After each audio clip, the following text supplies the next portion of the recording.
Hi everybody, welcome to my YouTube channel. My name is Tammy from Homesteading in the City with Tammy.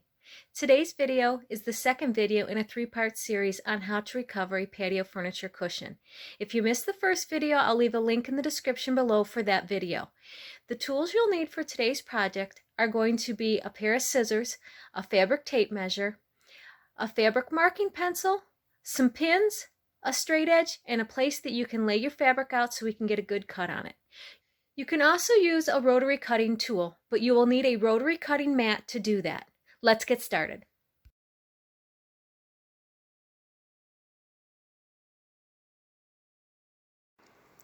First thing we need to do before we cut out our pattern is to make sure that we have a good square cut.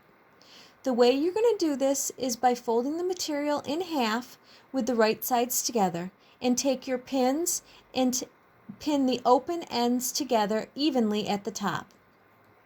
If you have more than 2 yards, you might consider having somebody help you do this. It will make it easier and it will go quicker.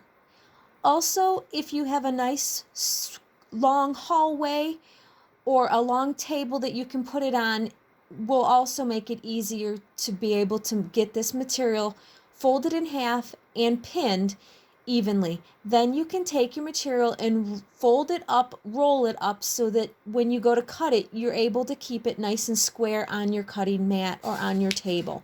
If you're using a cutting mat, there's lines on the bottom of the mat, so you're going to line up your folded area on the bottom of your mat to get a good square cut.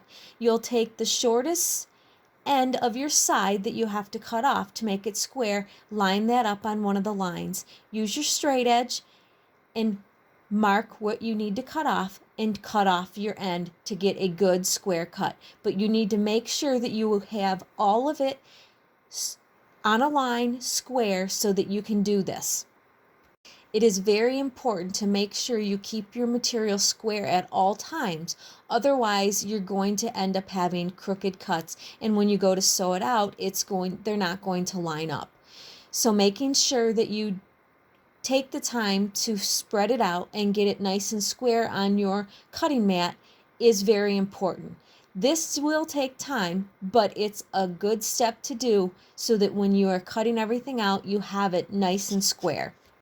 If you're going to be using a rotary cutting tool, make sure that you have a cut-proof glove that you put on to keep your hand safe so that when you cut, you do not slice your hand. It's very important if you're using a rotary cutting tool to have a cut-proof glove on. Now that you have the shortest part of your side on the line, we can make our cut. If your straight edge that you're using is not long enough, you can put two together, or you can just slide it up as you go to cut. Once you make your line, you want to make sure that you're keeping everything square while you do this. Now you're ready to make your first cut for the pattern. Take your cloth tape measure and measure the top and the bottom of your piece, making sure that you don't move it off of your squared lines. Take your straight edge and draw a line with your fabric marking pencil. Now you can cut out your piece.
You still have to cut that to the correct size, so you're going to rotate your material and measure, line it up on the bottom of your line so that you have a nice square, so it's lined up on the line, so it'll be square.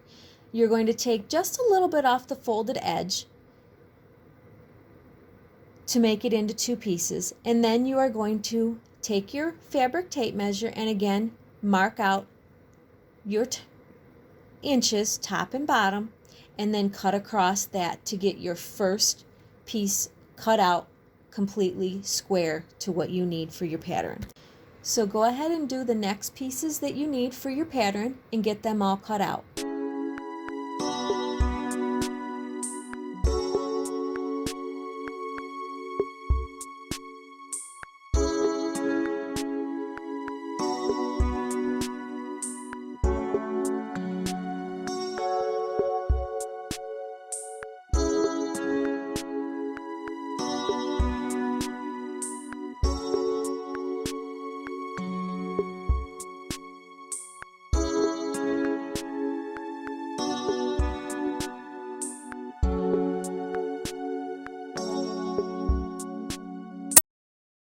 Now we're going to cut out the side pieces with our second color.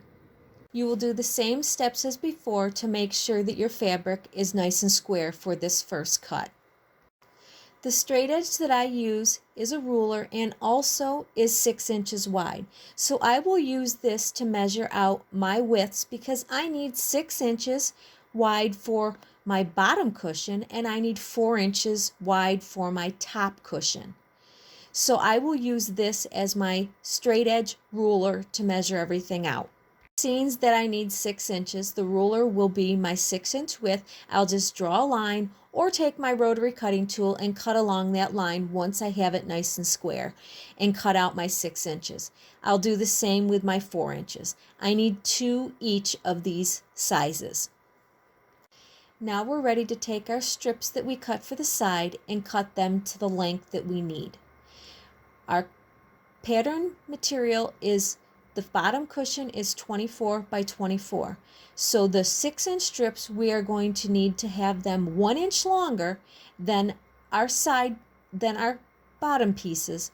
So we will be cutting those 6-inch strips 25 inches. So all of our bottom cushions will take the 6 inches and we will 6-inch strips and we will cut them to 25 inches. Again, you're going to do the same as you did before. Cut off the fold end just a little bit, make sure it's square, and then cut to the length of 25 inches and get those all cut. With our top cushion, the 4-inch strips, one of those will be 25 and one of those will be 20. So we will take part of our strips and we will make them 25, and then we'll take the other part of our strips and make them 20 inches so that we have enough to go around and make a squared bag to put our cushions in.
Tune in to the next video, part 3, and I will show you how to sew your pieces together and make them waterproof.